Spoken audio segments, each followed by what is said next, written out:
Ya Allah. Terus bagaimana hubungan dengan anak saya yang sekolah di pesantren? Pak, ini mau nanya Yang ketiga adalah untuk zakat hewan Terima kasih ternak. Bapak. Assalamualaikum Dan yang keempat warahmatullahi adalah wabarakatuh. zakat. Bismillahirrahmanirrahim. Assalamualaikum warahmatullahi wabarakatuh. Alhamdulillahirabbil alamin wassalatu wassalamu ala nabiyyina Muhammadin wa ala alihi wa ashabihi ajmain. Pemirsa Fatwa TV dimanapun Anda berada, Alhamdulillah senang sekali rasanya kita dapat kembali berjumpa dalam program live interaktif Fatwa TV dengan tema Bekal Muslim yang diampu langsung oleh guru kita Al-Ustaz Dr. Muhammad Arifin Badri hafizahullah taala, yang mana beliau merupakan wakil sekaligus merangkap sebagai anggota Dewan Fatwa Perhimpunan Al-Irsyad. Dan pemirsa, alhamdulillah bersama kami telah hadir di studio Fatwa TV Ustaz Dr. Muhammad Arifin Badri. Mari kita sapa beliau terlebih dahulu. Assalamualaikum Ustaz. Assalamualaikum warahmatullahi wabarakatuh. Alhamdulillah, barakallahu fiik. Sehat, Ustaz, ya? Ahlan wa marhaban Insyaallah. bikum. Baik pemirsa, alhamdulillah beliau telah hadir bersama kita dan dalam keadaan sehat walafiat. Semoga pemirsa Fatwa TV dimanapun Anda berada juga senantiasa dalam keadaan sehat walafiat. Amin ya rabbal alamin. Dan informasi bagi pemirsa Fatwa TV dimanapun Anda berada, live interaktif Bekal Muslim kali ini dapat Anda dengarkan langsung melalui relay radio, diantaranya Radio Binbas Yogyakarta, Radio MDFM Probolinggo, Hang FM Batam, Radio Sago FM Sumatera Barat, dan Radio Gema FM Bontang. Dan Ustaz, seperti biasa Ustaz, mengawali perjumpaan kita sebuah nasihat Ustaz untuk Baik. muqaddimah Ustaz. Jazakallahu Baik. khairan. Assalamualaikum warahmatullahi wabarakatuh. Innal hamdalillah nahmaduhu wa nasta'inuhu wa nastaghfiruh wa na'udzu billahi min syururi anfusina wa sayyiati a'malina. May yahdihillahu fala mudilla lahu wa may yudlil fala hadiyalah. Asyhadu an la ilaha illallah wahdahu la syarikalah wa asyhadu anna Muhammadan abduhu wa rasuluhu, amma ba'd. Pemirsa Fatwa TV dimanapun Anda berada, pada kondisi yang sedang kita alami bersama saat ini, wabah corona masih menghantui dan menjadi ancaman bagi kelangsungan hidup kita. Menjadi ancaman bagi setiap muslim, bahkan setiap insan yang ada di negeri kita.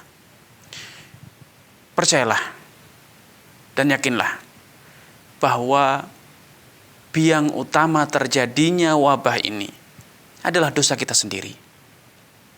Adalah begitu seringnya kita lancang, begitu kakunya hati kita untuk mendengarkan peringatan dari Allah Azza wa Jalla, dan begitu bebalnya diri kita untuk kembali ke jalan Allah Subhanahu wa taala. Allah Subhanahu wa taala telah memberikan peringatan dengan menyatakan dhaharal fasadu fil barri wal bahri bima kasabat aydin nas. Sungguh telah nampak kerusakan fil barri wal bahr, di daratan maupun di lautan, bima kasabat aydin nas. Semua itu, kerusakan tersebut akibat dari ulah tangan manusia sendiri. Liyudhiqahum ba'dalladzi amilu, agar pada saat momentum semacam ini kita merasakan sendiri ulah tangan kita, merasakan dampak langsung dari sebagian apa yang kita lakukan selama ini. Murka Allah Subhanahu wa taala, pembalasan Allah atas kelancangan dan keangkara murkaan hamba-hambanya. Dan agar kita merasakan betapa buruknya dampak jauhnya kita dari Allah Subhanahu wa taala tatkala Allah Subhanahu wa taala berpaling dari kita, sebagaimana digambarkan falamma azaghu azaghallahu qulubahum. Tatkala mereka berpaling, Allah pun palingkan mereka, jadikan mereka jauh. Tatkala Allah Subhanahu wa taala membiarkan kita berhadapan dengan alam semesta, membiarkan kita menghadapi makhluk-makhluknya, ternyata makhluk yang paling kecil pun ternyata kita tidak kuasa melawannya. Kita dibikin repot olehnya. Karena itu, pemirsa Fatwa TV dimanapun Anda berada, melalui forum ini saya mengajak diri saya dan Anda sekalian untuk sadar, untuk segera sadar bahwa biang utamanya adalah kelancangan kita, keangkara murkaan yang kita biarkan ada di tengah-tengah kita. Kita telah sekian lama membiasakan mata kita melihat kemungkaran, telinga kita mendengarkan kemaksiatan, Dan bahkan bisa jadi kita menjadi bagian dari kemaksiatan itu sendiri. Dengan dalih suka-suka, privasi, kebebasan, dan lain sebagainya. Karena itu, solusi paling tepat pada momentum semacam ini adalah kita memperbanyak istighfar, kembali ke jalan Allah, dan sadar bahwa Allah Maha Pengampun, Allah Maha Penyayang. Kalau kita membuka pintu hati kita untuk mengakui dosa dan salah kita, kekhilafan kita, menyadari bahwa hanya Allah yang kuasa melindungi kita, tidak ada lain, tidak ada kekuatan selain Allah yang bisa mengakhiri derita kita saat ini kecuali Allah Subhanahu wa taala, maka Allah pun akan segera menyegerakan pertolongannya, mengakhiri murkanya. Dan salah satu langkah konkret untuk segera mengakhiri murka Allah Subhanahu wa taala adalah istighfar. Memperbanyak pengakuan bahwa kita telah sekian lama khilaf. Dan yang kedua adalah memperbanyak sedekah. Karena Rasulullah SAW bersabda bahwa as-sadaqatu tudfi'u ghadab Rabb wa taqimi tatassu.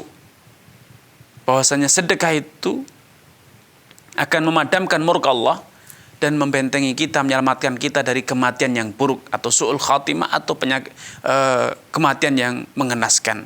Wallahu taala a'lam. Jazakallahu khairan. Barakallahu fikum. Dan pemirsa, itulah tadi nasihat pembuka atau muqaddimah dari guru kita Ustadz Muhammad Arifin Badri. Dan pemirsa, bagi Anda yang ingin bertanya kepada Ustadz, dapat menghubungi kami di 0331 544 6087. 0331 544 6087. Baik Ustadz, kita akan bacakan pertanyaan yang masuk ke meja redaksi Fatwa TV. Yang pertama Ustadz, ada pertanyaan dari Saudara Devi di Kuningan, Jawa Barat Ustadz. Ya. Assalamualaikum Ustadz. Ana sebagai guru yang saat ini dalam kondisi bekerja dari rumah. Ana dan guru-guru lain berupaya tetap mengajar anak-anak menggunakan fasilitas. Akan tetapi ada beberapa guru yang ternyata terkendala dari segi kemajuan teknologi, termasuk juga laptop dan kuota, dan spesifikasi HP ada yang tidak mumpuni Ustaz. Sehingga ada yang mengajukan kepada sekolah untuk diberikan fasilitas, contohnya seperti kuota. Nah, kan tapi Ustaz, yang namanya kuota itu kan mereka nggak bisa menjamin penggunaannya hanya untuk mengajar itu Ustaz. Bagaimana hukumnya jika tidak kita menggunakannya untuk keperluan lain Ustaz? Nah, dari saudara siapa tadi? Devi di Kuningan. Saudari Devi ya. Baik, terima kasih kepada saudari Devi di Kuningan atas kebersamaannya. Semoga Allah Subhanahu wa taala menambahkan taufik hidayah kepada saudari Devi, keluarga dan juga seluruh pemirsa dimanapun Anda berada. Sudah sepatutnya memang dalam kondisi semacam ini kita semuanya saling memahami dan saling mensupport, saling tolong menolong, bahu membahu. Wallahu fi aunil abdi ma damal abdu fi auni akhi. Allah Subhanahu wa taala akan senantiasa menolong hambanya selama hambanya itu rajin, ringan tangan untuk menolong saudaranya. Nah, tentu ketika dari lembaga pendidikan atau bahkan dari pemerintah telah mengharuskan kita untuk melakukan pendidikan secara online berbasis teknologi misalnya, atau teknologi informatika semisal e-learning atau yang serupa, atau mungkin berdasar menggunakan aplikasi-aplikasi telekonferensi yang ada, maka ini tentu dibutuhkan satu skill, satu keahlian yang berbeda dengan ketika kita mengajar secara offline. Dan juga dibutuhkan infrastruktur, sarana prasarana yang tentu berbeda pula. Nah, dalam kondisi ini tentu kesiapan tenaga pengajar berbeda-beda. Ada yang memang dari awal sudah memiliki fasilitas yang memungkinkan.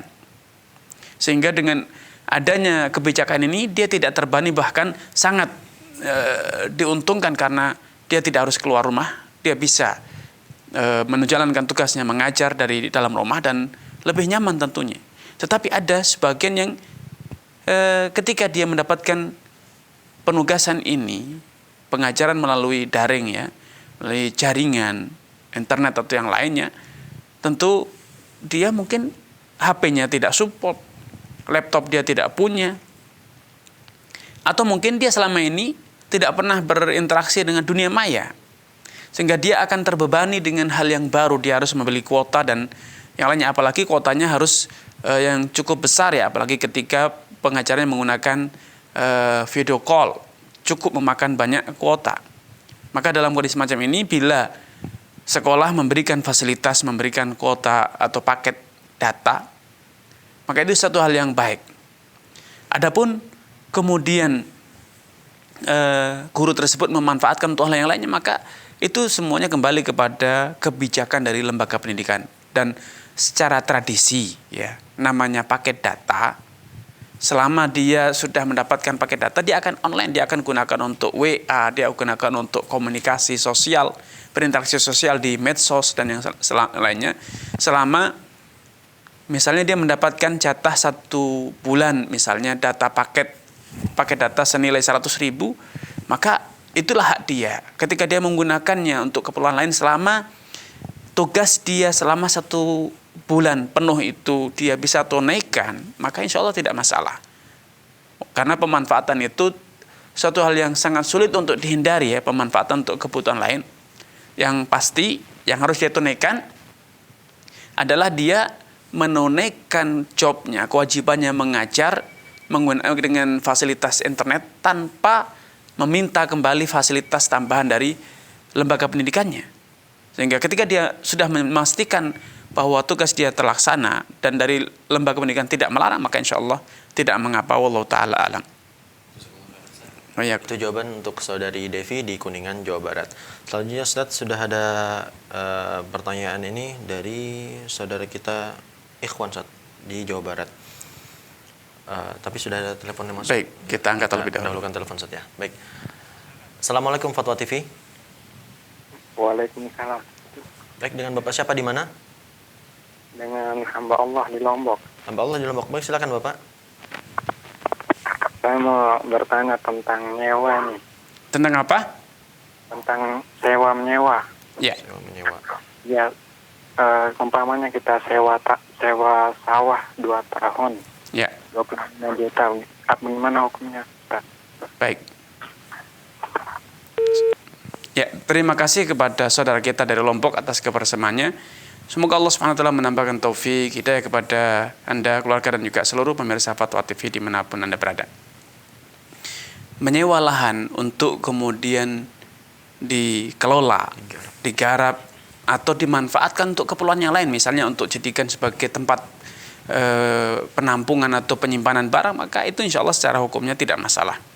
Asalkan nilai sewanya transparan, jelas, 2 tahun dengan nilai sewa yang disepakati pula.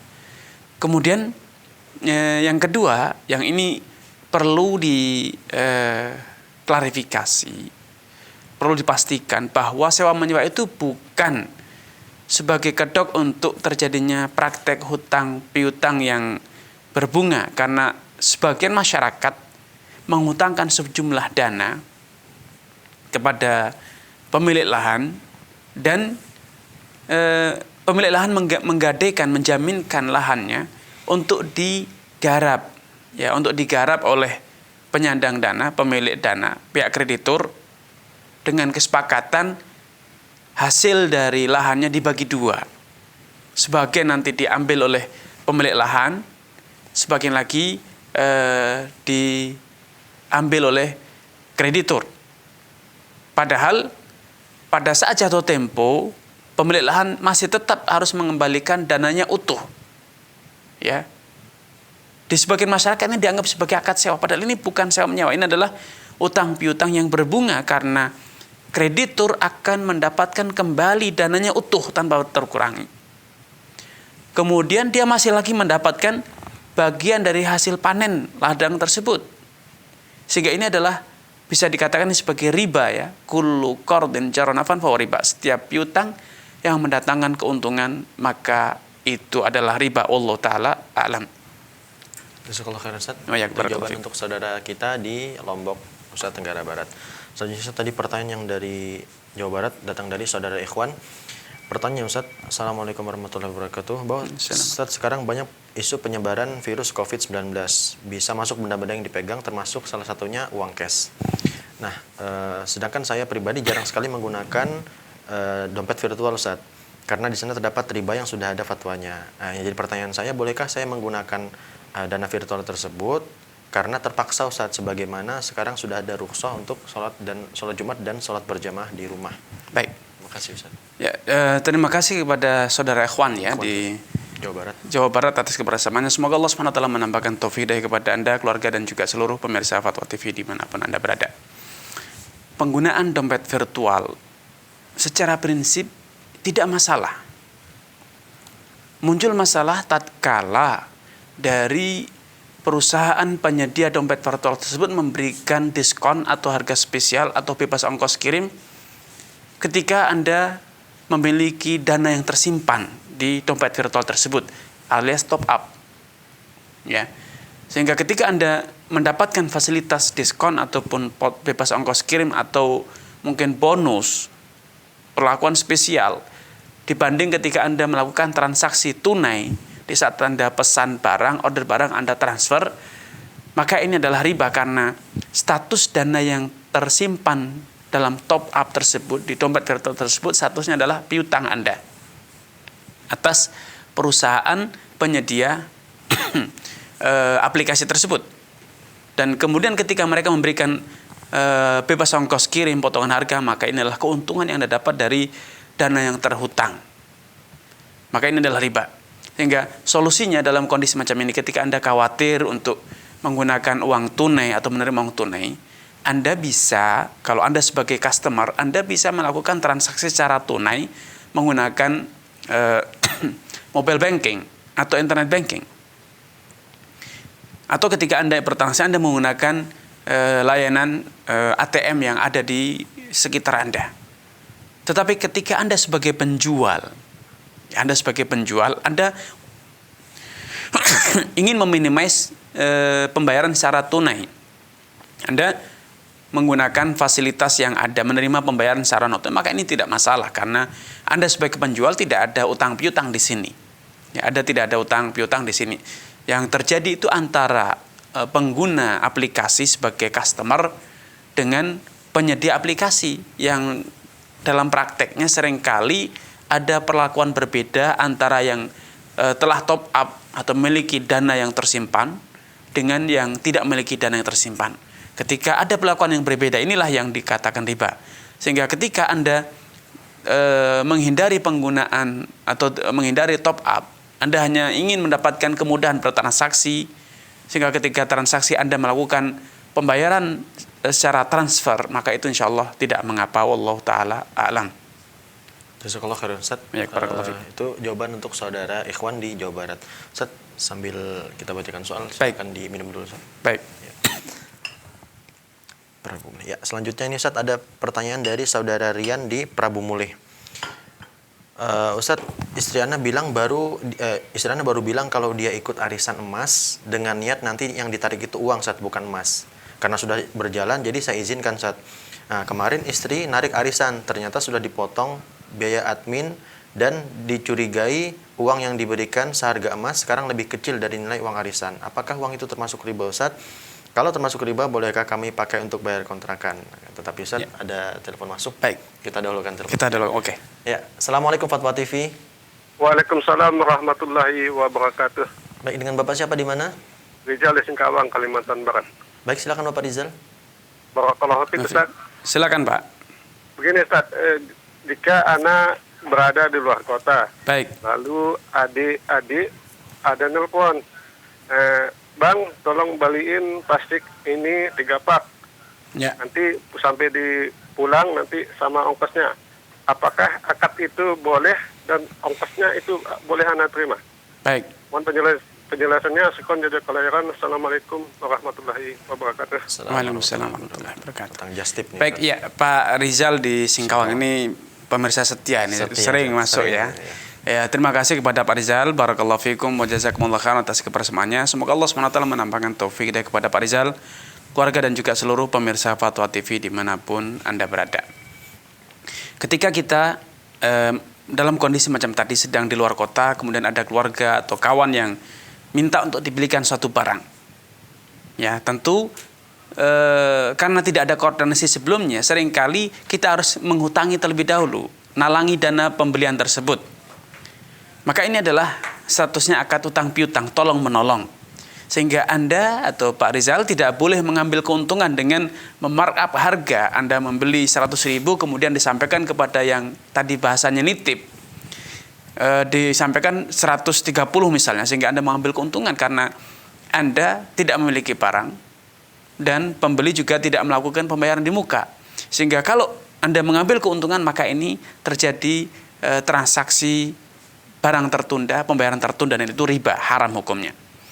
Tetapi ketika kita niat tolong menolong, oke, saya akan belikan, berapapun nilai pembayarannya akan saya sampaikan, nilai pembeliannya 100, maka kita sampaikan 100. Kemudian ketika pembelian itu memunculkan biaya, ya, karena kita tujuannya tidak di tempat tersebut, sehingga kita harus pergi ke tempat lain di kota yang sama dengan bayar taksi misalnya. Kemudian kita di sana juga membayar kuli angkut. Kemudian ketika naik pesawat misalnya ada biaya bagasi, maka boleh biaya tersebut dibebankan kepada yang nitip. Sehingga kita betul-betul nolong tanpa terbebani apapun, ya, nilai sosial, tidak ada keuntungan. Nah, kemudian ketika secara sepihak yang menitip tadi memberi imbal kasih, maka tidak masalah untuk diterima. Tetapi jangan pernah meminta, karena memang ini kondisinya adalah kondisi sosial, kondisi tolong menolong. Wallahu taala alam. Jazakallahu khairan, Ustaz. Itu jawaban untuk Bapak Rizal di Singkawang. Baik pemirsa, program live interaktif Bekal Muslim dengan tema fikih jual beli dan muamalah kontemporer ini dapat Anda saksikan langsung di Fatwa TV dan radio yang sudah kami sebutkan tadi. Selain itu Anda dapat langsung bertanya kepada Ustadz dengan menghubungi nomor 0331 544 6087. Baik, ada lagi telepon yang kita angkat. Kita angkat dulu. Assalamualaikum Fatwa TV. Waalaikumsalam warahmatullah. Ya, dengan Bapak siapa di mana, Pak? Hasan Bilal di Makassar. Hasan Bilal di Makassar. Ya, silakan Pak Hasan Bilal. Assalamualaikum Pak Ustaz. Waalaikumsalam warahmatullahi wabarakatuh. Silakan Pak. Begini Pak Ustaz, ada mengenai pembayaran upah kerja. Ada seorang tukang bekerja di masjid kami.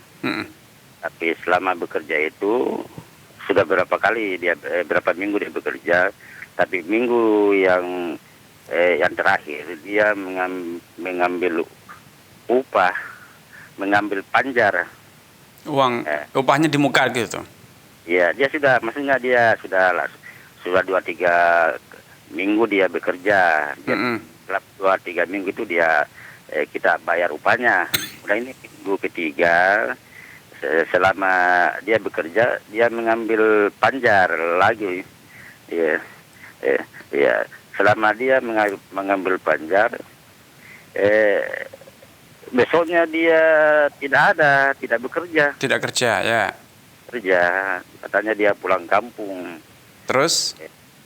Kemudian setelah 1 tahun kemudian, hampir 2 tahun, dia kembali, katanya dia sakit. Hal itu dari pengambilan gajinya itu masih ada tertinggal sekitar 200.000. Baik. Iya, 200.000 dari kan dia kan masa kerjanya lewat. Ya. Panjar diambil itu kurang. Kemudian dia tidak masuk kerja kan hari gajiannya hari Sabtu. Ya. Ya. Kemudian 2 tahun kemudian dia kembali ke kenapa baru kembali, bilang dia pulang kampung dan sakit. Baik. Kemudian itu, terus yang ditanyakan apa Pak Hasan? Sisa uang. Tadi, Pak, ya. Ya. Apakah kami membayar sesuai gajinya pada saat itu atau bagaimana? Baik. Iya, kasih banyak. Baik Pak Hasan. Bapak Hasan. Ya. Assalamualaikum. Waalaikumsalam warahmatullahi wabarakatuh. Baik, terima kasih kepada Pak Hasan Bilal atas kebersamaannya. Semoga Allah Subhanahu wa taala menambahkan taufik kepada Bapak, keluarga dan juga seluruh pemirsa Fatwa TV dimanapun Anda berada. Ini ada 2 kemungkinan. Ketika kemungkinan yang pertama, bila karyawan tersebut sudah bekerja namun belum sempat dibayar.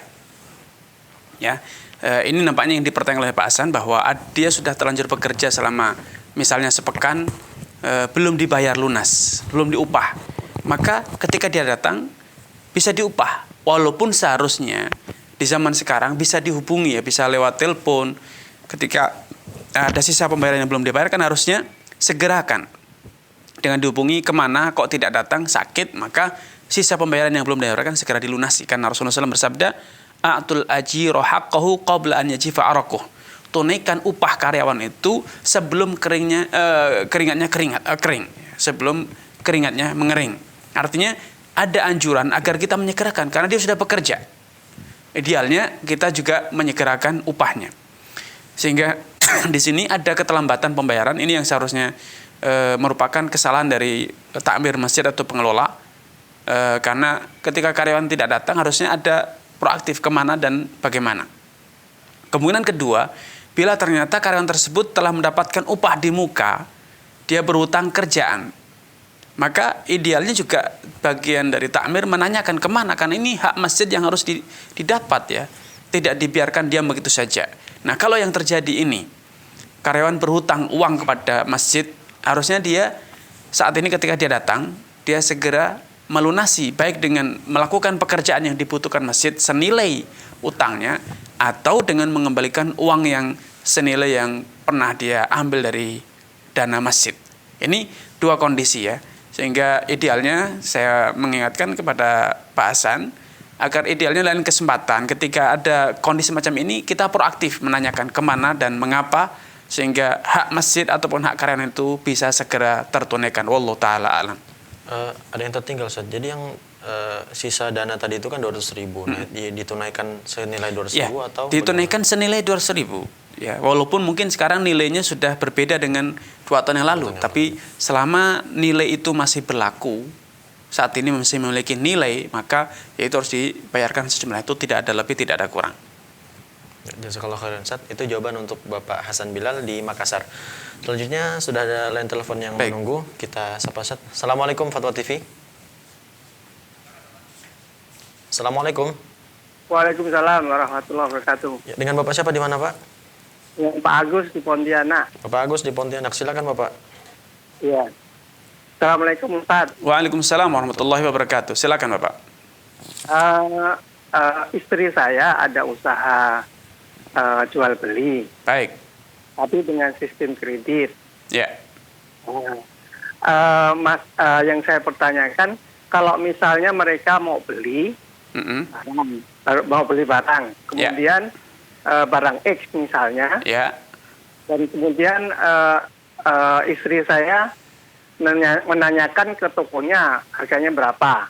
Nah, kemudian dari harga toko yang diketahui, istri saya kemudian menentukan harga jualnya kepada si pembeli, calon pembeli.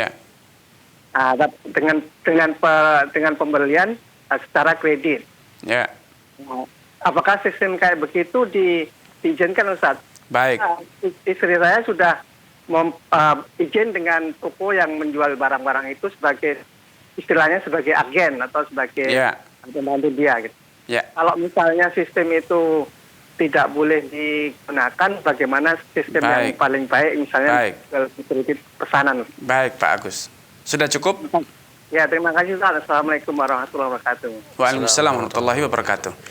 Ya, terima kasih kepada Pak Agus di Pontianak ya. Ini kampung halaman antum ya? Kalimantan Timur. Kalimantan Timur. Barat. Oke. Baik, terima kasih kepada Pak Agus di Pontianak atas kebersamaannya. Semoga Allah SWT menambahkan taufik hidayah kepada Pak Agus, keluarga, dan juga seluruh pemirsa Fatwa TV dimanapun Anda berada. Ketika istri Bapak tadi sudah memiliki kesepakatan dengan pemilik toko, baik secara tertulis ataupun secara lisan, untuk ikut memasarkan barangnya, untuk menjadi agen, baik resmi ataupun tidak resmi, sehingga mendapatkan kewenangan secara syariat untuk menjual barang atau memasarkan barangnya. Maka ini tidak masalah, karena statusnya dia sebagai perwakilan ya. Sehingga karena dia mendapatkan izin berarti dia punya kewenangan secara syariat, secara hukum, ya, punya dasar, punya pijakan untuk memasarkan dan menjual. Masalah harga juga demikian. Ketika ada kesepakatan dia diberi izin untuk memarkup harga tanpa terikat dengan batasan dari toko, maka juga tidak masalah. Ya. Adapun masalah pembayaran secara kredit non tunai itu juga kembali kepada kesepakatan dengan toko. Ketika toko memberikan ketetapan bahwa dia boleh menjual dengan tunai atau non tunai, maka semuanya itu kembali kepada kesepakatan dengan toko. Bila tunai berarti dia betul-betul murni sebagai perwakilan, ya. Ketika ada pembayaran non tunai, maka ada dua kemungkinan. Apakah cicilan itu dilakukan kepada toko, sehingga setiap kali melakukan cicilan maka pembeli itu akan membayarnya kepada toko. Maka dalam kondisi semacam ini juga tidak masalah, karena betul-betul murni wakil. Tetapi ketika cicilannya itu kepada istri bapak, sedangkan istri bapak melakukan pembayaran secara tunai kepada toko, maka di sini ada dua posisi. Posisi pertama sebagai agen pemasaran, dia mendapatkan izin untuk menjual. Kemudian posisi kedua, istri bapak sekaligus juga sebagai pembeli, ya, sebagai pembeli, di mana ketika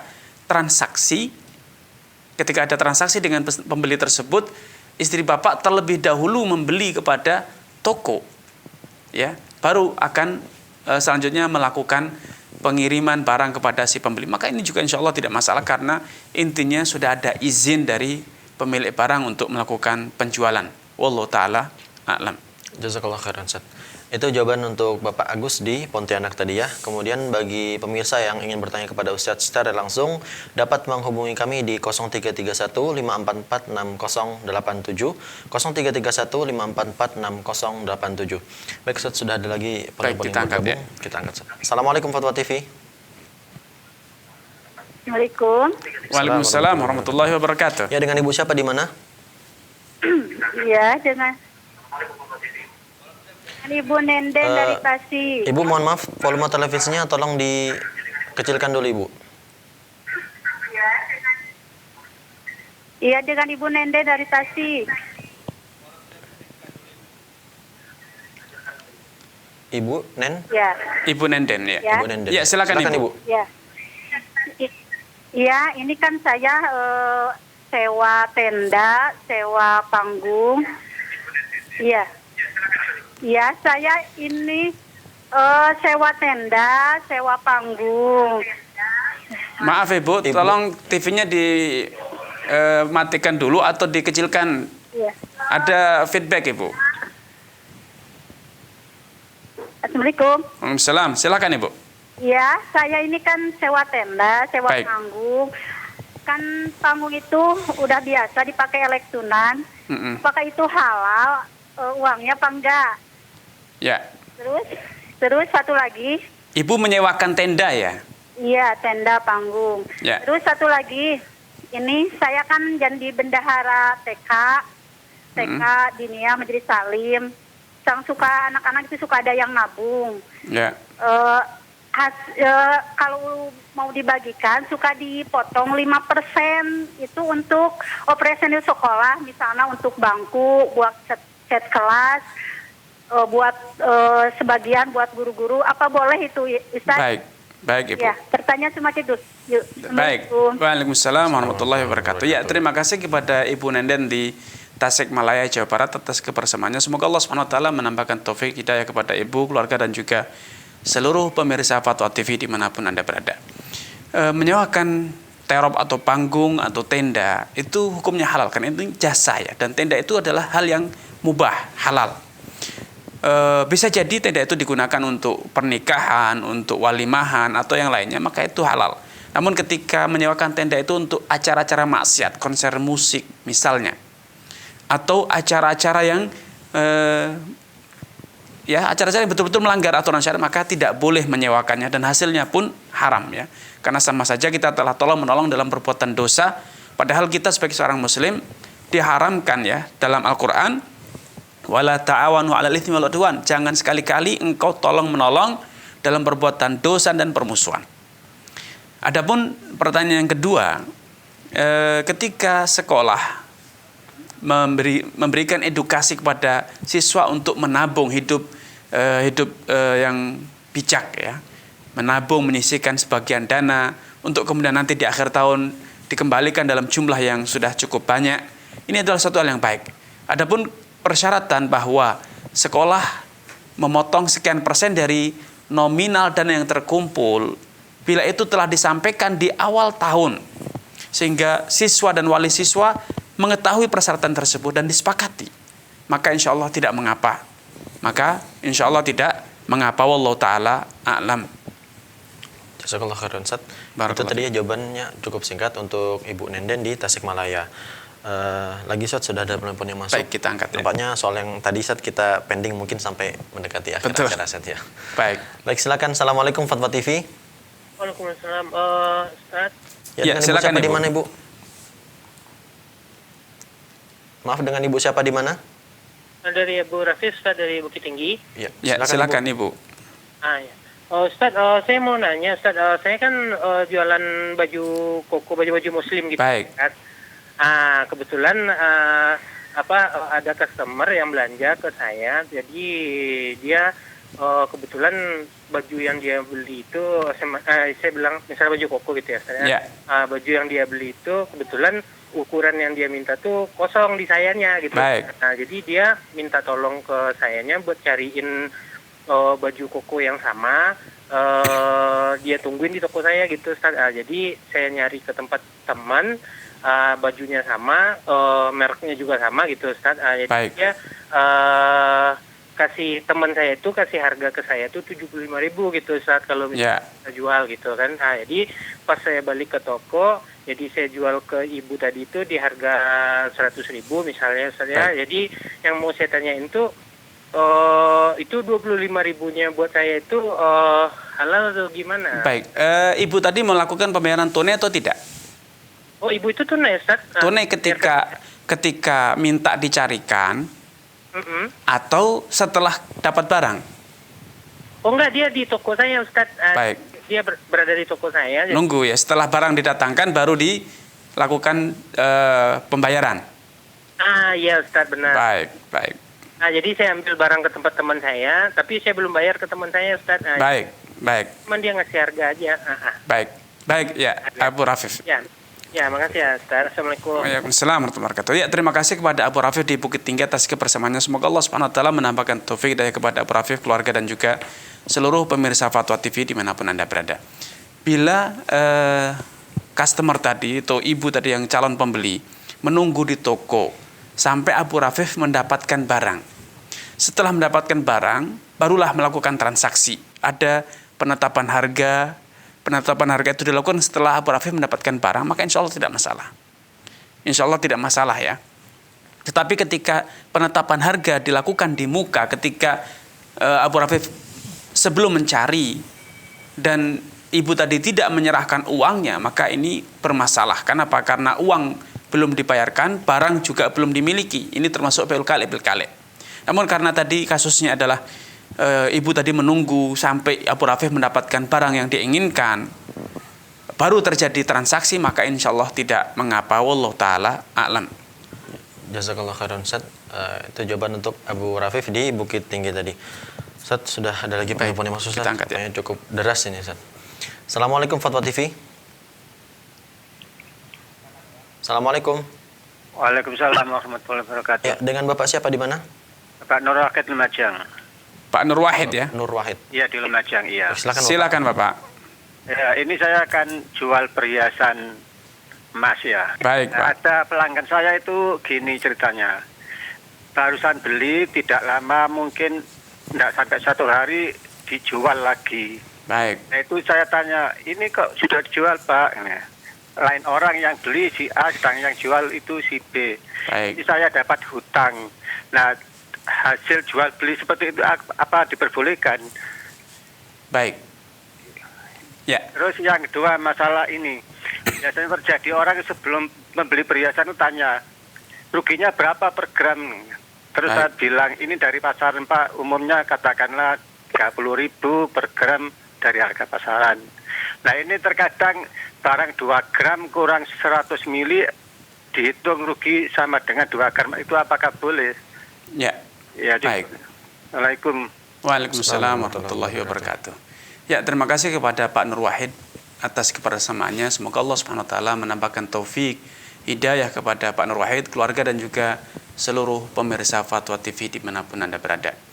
Tadi disampaikan bahwa ada orang yang membeli perhiasan ya.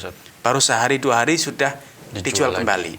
Ya, selama pembelian pertama itu dilakukan secara tunai, karena ini jual beli emas. Dan biasanya jual beli emas itu pembayarannya dengan uang tunai. Nah, kalau itu dilakukan secara tunai, ini emasnya dan ini uangnya, maka tidak masalah. Walaupun kemudian besok hari dia datang lagi menjual kembali perhiasan tersebut, sehingga dia mendapatkan uang, tentu ada kerugian karena biasanya harga jual dan harga beli itu berbeda. Ya, beda. Ada potongan harga ya, ketika jual dengan harga 800, ketika beli dengan harga 800, dijualnya dengan harga 750 misalnya, ada kerugian, maka juga tidak masalah selama pembayarannya dilakukan secara tunai pula. Ya. Demikian pula ketika halnya ketika hari jual, ya, setelah 2 hari tadi dia jual lagi dengan mengatakan bahwa ini 2 gram, saya hanya beli senilai misalnya 1 gram, 90, artinya ada potongan. Itu hanya bahasa saja, sebetulnya nilai jualnya turun gitu. Nilai jualnya turun, dianggap ada penyusutan karena biasanya tradisi emas itu bobotnya akan turun. Namun yang opsi kedua ini saya lebih kurang setuju ya, kurang menyarankan. Kenapa? Karena menganggap ada penyusutan bobot padahal tidak ada. Bobotnya masih tetap 2 gram, tapi dianggap susut gara-gara sudah dipakai hanya hitungan sehari atau 2 hari. Karena bisa jadi pembelinya itu dia membeli hanya untuk berdandan ketika walimahan, menghadiri walimahan, setelah selesai dijual lagi. Karena apa? Karena gengsi, walimahan tidak pakai perhiasan gitu kan. Dia pakai sehari 2 hari, jual lagi. Tapi ketika toko emas mengatakan ini dianggap susut ya, sekian persen, 5%. Ini tentu tidak tepat ya. Harusnya apa adanya. Kalau memang 2 gram tetap dinilai 2 gram walaupun nilai belinya kurang. Jadi semula nilainya 800, ketika sekarang dijual lagi, toko hanya membayar dengan nilai 750 misalnya. Itu tidak masalah, silahkan. Tapi jangan sampai ada pemalsuan data tadi yang 2 gram dianggap kurang dari 2 gram. Padahal realnya tetap 2 gram ya. Wallahu ta'ala alam. Jazakallah khairan, Ustaz. Itu jawaban untuk Bapak Nur Wahid ya, saudagar emas mungkin Ustaz di Lumajang ya. Bukan Mas Toyib ya. Baik Ustaz, kita lanjutkan seperti dalam telepon, kita lanjutkan pertanyaan yang tadi Ustaz dari Rian Ustaz di Prabu Mulih. Ya. Ustaz, istri Ana baru bilang kalau dia ikut arisan emas dengan niat nanti ditarik uang bukan emas. Karena sudah berjalan jadi saya izinkan. Nah, tidak ada ketentuan biaya admin Ustaz. Kemarin istri Ana narik arisan, ternyata sudah dipotong biaya admin dan dicurigai uang yang diberikan seharga emas sekarang lebih kecil dari uang arisan. Apakah uang itu termasuk riba Ustaz? Kalau riba, bolehkah untuk bayar kontrakan? Baik. Dari saudara Nur Wahid ya? Rian. Ustaz. Oh Rian, saudara Rian ya, terima kasih. Barakallahu fiik kepada saudara Rian. Semoga Allah SWT senantiasa menampakkan taufik hidayah kepada saudara Rian, keluarga dan juga seluruh pemirsa Fatwa TV dimanapun Anda berada. Arisan itu adalah hutang menghutangi, alias Anda sekarang menghutangi salah satu anggota sejumlah uang. Pada saatnya anggota yang telah Anda hutang itu akan membayar kepada Anda. Terlebih anggota yang paling terakhir mendapatkan arisan. Tetapi anggota yang kedua, ketiga bisa jadi dia murni menghutangi Anda. Pada saatnya Anda nanti yang giliran membayar kepada dia. Sehingga konsep arisan itu hanyalah hutang menghutangi. Hingga ketika apa yang Anda terima, Anda arisan 100.000 dengan 10 orang sehingga terkumpul dana 1 juta, ternyata yang Anda terima hanya 900.000, 100.000-nya itu sebagai biaya administrasi untuk dana kas misalnya, dana kas kelompok, dana kas sekolah atau yang lain, maka tidak masalah. Karena ini bukan riba, ini lawan dari riba. Riba itu adalah pertambahan. Ketika Anda arisan 100.000, dapatnya 110. Sehingga dari 10 orang yang arisan terkumpul 1 juta, ternyata Anda terimanya 1.100.000. Ini adalah riba. Tetapi ketika yang Anda terima lebih kecil dibanding nilai yang Anda kumpulkan, maka ini tidak masalah. Namun karena tadi disebutkan arisan emas ya, arisan emas, dan ternyata yang didapat itu bukan emas, tapi adalah uang. Nah, ini yang perlu dihindari ya, mekanisme semacam ini. Ya jujur saja, arisan 100.000, jangan dikaitkan dengan nilai emas, karena nilai emas itu fluktuatif. Sehingga iuran anggota pertama pada putaran pertama bisa jadi berbeda dengan putaran kedua karena iurannya dikaitkan dengan nilai emas, padahal nilai emas itu naik dan turun, ya. Sehingga harusnya nilai arisannya itu sama, berapapun nilai emas. 100.000 ya sampai kapanpun iurannya 100.000, sehingga apa yang didapat oleh anggota pertama dan yang didapat oleh anggota terakhir yang mendapatkan putaran itu sama nominalnya dan nilainya, sehingga tidak ada riba, ya. Wallahu taala alam. Jazakallah khairan, Ustaz. Ada Ustaz ya orang yang mau arisan sekarang misalnya bayar 100, tiba-tiba Mas naik, besoknya dia bayar 120 misalkan. Ya, itu konsekuensi dari arisan yang dikaitkan dengan barang. Kadang ada dikaitkan dengan motor, ada dikaitkan dengan kulkas, ya, ada dikaitkan dengan emas, sehingga nilai iurannya fluktuatif. Pokoknya katanya senilai 1 gram emas pada saat putaran, pada saat diundi. Iya. Nah, ini tentu ini yang sumber masalah, ya, karena tadi seperti katakan arisan itulah hutang menghutangi, sehingga ketika saya menghutangi 100 ternyata besok bayarnya 120, 110. Nah, ini yang bermasalah. Wallahu taala. Baik, Ustaz, selanjutnya ada pertanyaan dari Rara di Riau. Assalamualaikum Ustaz, saya PNS. Menurut peraturan kami tidak boleh klaim uang dinas apabila kami dinas di dalam kota menggunakan kendaraan dinas. Tapi pimpinan mengizinkan menggunakan kendaraan kantor dan klaim uang dinas. Apabila saya tetap klaim, tetapi uangnya saya berikan kepada orang yang membutuhkan, bagaimana Ustaz? Ya, terima kasih kepada saudara Rara, ya. Di Riau, Ustaz. Saudara atau saudari ini? Biasanya saudari, ya. Saudari, Ustaz. Iya. Ya, terima kasih kepada saudari Rara atas kebersamaannya. Semoga Allah Subhanahu wa taala menampakkan taufik hidayah kepada Anda, keluarga, dan juga seluruh pemirsa Fatwa TV dimanapun Anda berada. Bila kita sudah mengetahui aturan itu dibuat untuk dipatuhi, bukan untuk dilanggar. Ada aturan bahwa ketika kita menggunakan kendaraan dinas di dalam kota, maka tidak ada klaim biaya perjalanan dinas, ya. Kenapa? Karena perjalanannya ditanggung oleh kantor, bensin biasanya juga ditanggung oleh kantor, fasilitas dari kantor, kendaraannya. Maka itu aturan yang betul.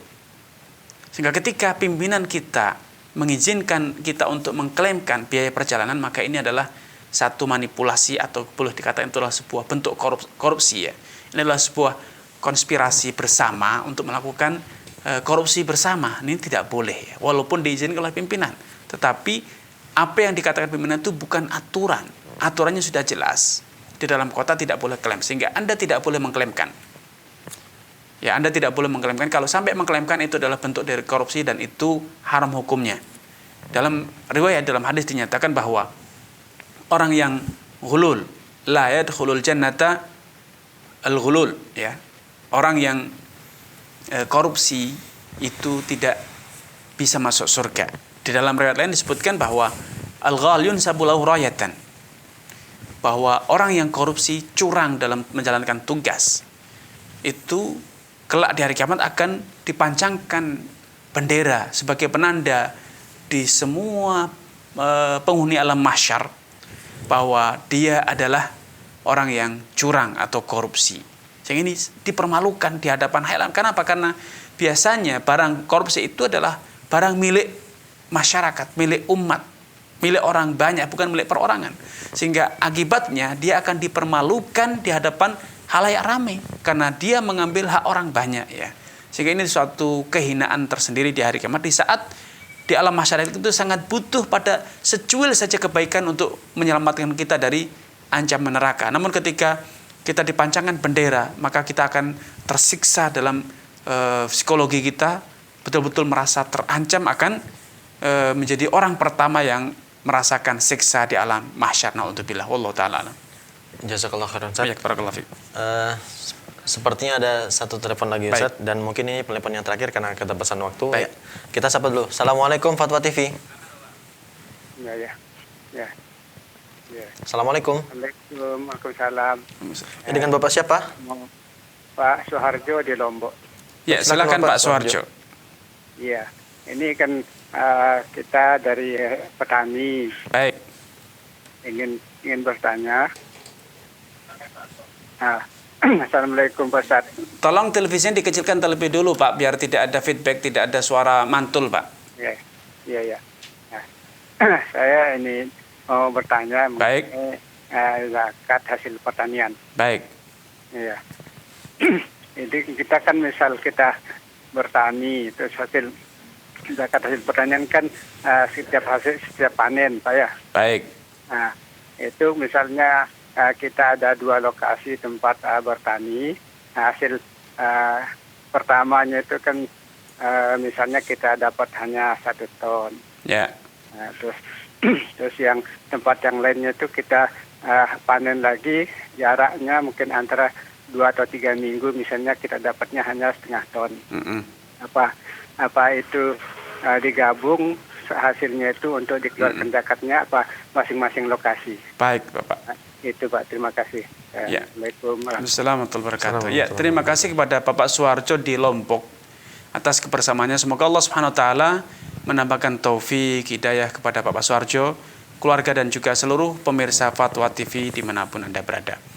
Para ulama telah menjelaskan bahwa hasil panen 1 tahun, ya, hasil panen 1 tahun itu dikalkulasikan, digabungkan untuk dizakati. Ya, kalau misalnya dalam 1 tahun kita bercocok tanam sebanyak 2 atau 3 kali, dari hasil panen pertama tidak mencapai 1 nisab, digabungkan dengan hasil panen kedua mencapai 1 nisab, maka wajib dizakati. Selama hasil itu adalah hasil yang didapat 1 tahun. Sehingga ketika kita bercocok tanam di 2 tempat, di 2 lahan yang berbeda, dan ternyata didapatkan hasil panen secara kumulatif melebihi nisab, maka wajib dizakati dua-duanya. Nah, tadi digambarkan bahwa dari ladang pertama mendapatkan 1 ton misalnya, maka berarti telah mencapai 1 nisab, karena nisab pertanian itu kira-kira sekitar 600 kilo. Sehingga sudah wajib dizakati. Keluarkan kalau itu pengairannya gratis dari sumber atau dari sungai atau dari hujan, zakatnya adalah usyur, 1/10. Ya, 1/10 atau 10% dari hasil panen. Kalau pengairannya menggunakan diesel dengan biaya, maka panennya zakatnya adalah 5%. Zakatnya 5%. Sehingga dari hasil pertama keluarkan 10%-nya. Kemudian di ladang yang kedua, karena kita panennya sudah dipastikan melebihi nisab, maka dari ladang kedua pun dikeluarkan lagi 10%-nya. Sehingga 10% dari 1 ton dan 10% dari 500 kilo.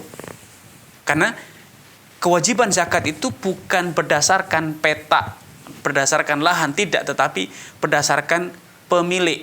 Selama pemiliknya 1, walaupun peta sawahnya terpencar-pencar di 10 tempat, maka hasil panen itu statusnya adalah milik Bapak Suharjo.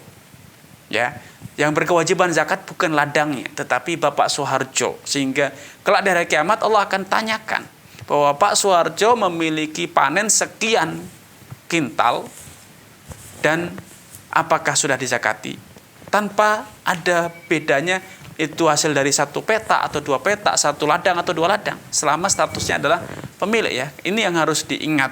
Acuannya adalah pemiliknya 1 orang, maka dari manapun, dari ladang yang berbeda-beda atau dari 1 ladang, maka kewajiban zakat itu dikaitkan dengan pemiliknya. Selama sekali lagi pemiliknya 1, maka dari ladang manapun, berapapun jumlahnya, tetap wajib dizakati secara kumulatif, ya, secara kumulatif, sehingga semuanya ditotal dikeluarkan sekaligus atau masing-masing dikeluarkan secara terpisah-pisah di saat panen. Karena sudah dipastikan hasil panennya melebihi 1 nisab, maka ladang pertama keluarkan zakatnya, ketika panen kedua dikeluarkan lagi zakatnya. Itu juga tidak masalah. Wallahu taala a'lam.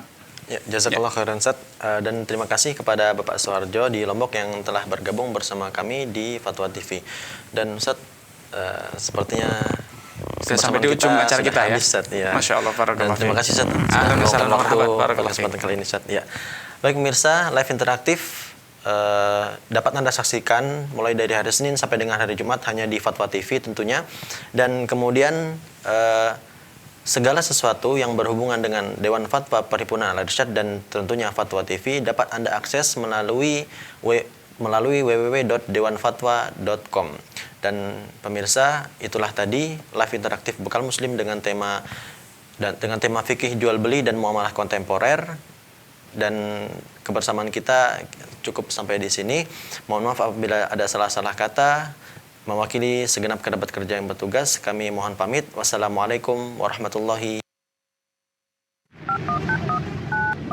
Ya Allah. Terus bagaimana hubungan dengan anak saya yang sekolah di pesantren? Pak, ini mau nanya. Yang ketiga adalah zakat hewan ternak, dan yang keempat adalah zakat